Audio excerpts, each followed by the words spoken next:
sana men senin yanına bararlar. Aksageller gözüm düşse gözlerine, yürüp tilvat cemalını görmege.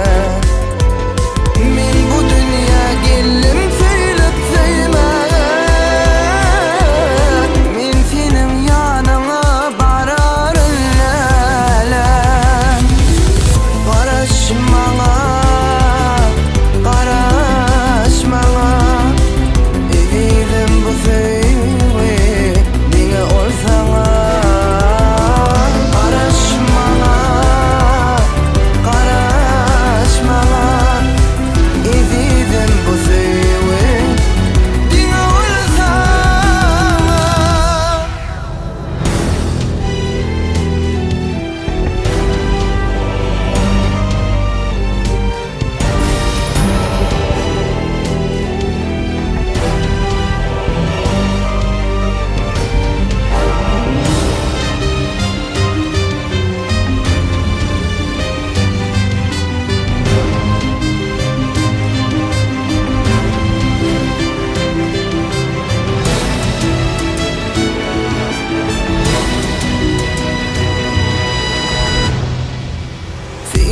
Senin direk yalip boylarım,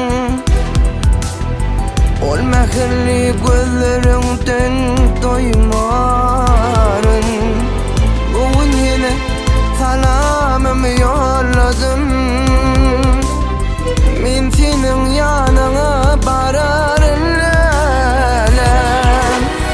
Karışmana, karışmaktan yadama. Şundan bağıt var mı adama? İkimizin aşk mı